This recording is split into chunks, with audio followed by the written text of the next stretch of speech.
আসসালামু আলাইকুম রহমতুল্লাহ।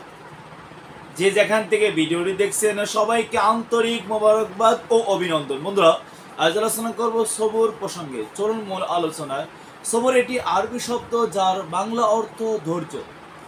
মানুষের উত্তম বৈশিষ্ট্যগুলির মধ্যে ধৈর্য অন্যতম একটি উপাদান। যার ধৈর্য আছে তার সঙ্গে স্বয়ং আল্লাহ সুবহানাহু ওয়া তাআলা আছেন। সুবহানাল্লাহ। ধৈর্য সরাসরি নির্দেশ দিয়ে আল কোরআনে 25টি আয়াত বর্ণিত হয়েছে। পাশাপাশি হাদিসের সংখ্যাও অধিক। ইসলাম মানবতার ধর্ম। মানব চরিত্রের উৎকর্ষ সাধনই এর মূল লক্ষ্য। এই মহান লক্ষ্যে আল্লাহ রব্বুল আলামিন আদি যুগ থেকে নবী রাসূল পাঠিয়েছেন। সর্বশেষ ও সর্বশ্রেষ্ঠ নবী হযরত মুহাম্মদ মুস্তাফা সাল্লাল্লাহু আলাইহি ওয়াসাল্লামকে পাঠিয়েছেন মানবতার উৎকর্ষের পূর্ণতা প্রদানের জন্য। মহানবী হযরত মুহাম্মদ সাল্লাল্লাহু আলাইহি ওয়াসাল্লাম বলেন, বুইসতুলি উতিম্মা মাকারিমাল আখলাক, অর্থাৎ আমাকে পাঠানো হয়েছে সুন্দর চরিত্রের পূর্ণতা প্রদানের জন্য। সূত্র মুসলিম ও তিরমিজি। এই প্রসঙ্গে আল্লাহ সুবহানাহু ওয়া তাআলা করেছেন, ওয়া ইন্নাকা লাআলা খুলুকিন আযীম, অর্থাৎ হে মুহাম্মদ নিশ্চয় তুমি মহান চরিত্রের অধিষ্ঠিত। সূত্র সূরা আল কলাম আয়াত নম্বর 4। মানব চরিত্রের উত্তম গুণাবলী অন্যতম হলো ধৈর্য ও সহিষ্ণুতা। পবিত্র কোরআনে বিভিন্ন স্থানে আল্লাহ তাআলা নিজেকে ধৈর্যশীল ও পরম সহিষ্ণুতা হিসেবে পরিচয় প্রদান করেছেন। ধৈর্য আরবি শব্দ অর্থ সবর, সহিষ্ণুতা আরবি হলো হিলিম। সবর ও হিলিমের শব্দদ্বয়ের মাঝে কিঞ্চিত তাত্ত্বিক পার্থক্য বিদ্যমান রয়েছে। সাধারণত সবর তথা ধৈর্য হলো অপারগতার কারণে বা অসমর্থ হয়ে প্রতিকারের চেষ্টা বা প্রতিরোধ না করা, আর হেলেম হলো সহিষ্ণুতা, মানে হলো শক্তি সামর্থ্য থাকা সত্ত্বেও প্রতিশোধ গ্রহণ না করা। যেমন আল্লাহ তাআলা পবিত্র কোরআনের মধ্যে ইরশাদ করেন, ইন্নাল্লাহা মা'আস সাবিরিন, নিশ্চয় আল্লাহ তাআলা ধৈর্যশীলদের সাথে আছেন। সূত্র সূরা বাকারা আয়াত নম্বর 153। ইন্নামা ইউওয়াফিস সাবিরুনা আজরাহুম বিগাইরি হিসাব, কেবলমাত্র ধৈর্যশীলদেরকেই তাদের পুরস্কার পূর্ণমাত্রা অর্থাৎ পুরোপুরি বেহিসাব ভাবে দেওয়া হবে। সুবহানাল্লাহ।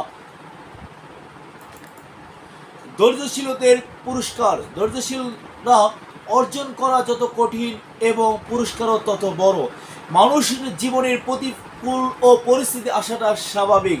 যারা তখন আল্লাহর উপর ভরসা রাখে এবং আস্থা রেখে ধৈর্য ধারণ করবে, আল্লাহ তাদের অগণিত পুরস্কারের পুরস্কৃত করার ঘোষণা দিয়েছেন। পবিত্র কোরআনে ইরশাদ হয়েছে, বলো হে আমার মুমিন বান্দারা, যারা ঈমান এনেছে, তোমরা তোমাদের রবকে ভয় করো। যারা এই দুনিয়ার ভালো কাজ করে তাদের জন্য রয়েছে কল্যাণ, আর আল্লাহর জমিন প্রশস্ত। কেবল ধৈর্যশীলদের প্রতি তাদের প্রতিদান পূর্ণরূপে দেওয়া হবে, কোনো হিসাব ছাড়াই।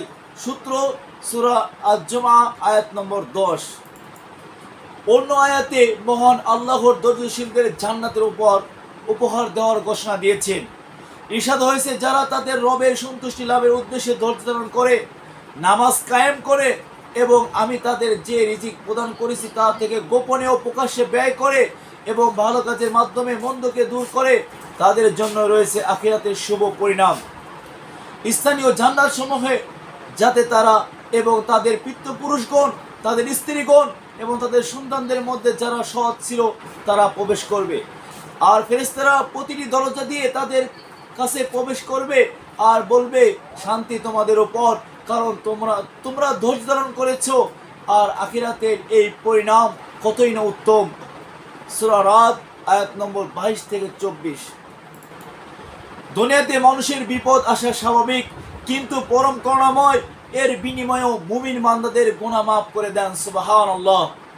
হযরত আবু যায়েদ খুসরি রাদিয়াল্লাহু তাআলা আনহু অর্থাৎ আবু হুরায়রা থেকে বর্ণিত, তিনি বলেন, নবী করিম সাল্লাল্লাহু আলাইহি ওয়াসাল্লাম বলেছেন, মুসলিম ব্যক্তির উপর যে কষ্ট, ক্লেশ, রোগ ব্যাধি, উদ্বেগ ও উৎকণ্ঠ, দুশ্চিন্তা, কষ্ট ও পেরেশানি আসে, এমনকি যে কাঁটা তার দেহে ফোটে, এসবের মাধ্যমে আল্লাহ তাআলা তার গুনাহসমূহ মাফ করে দেন।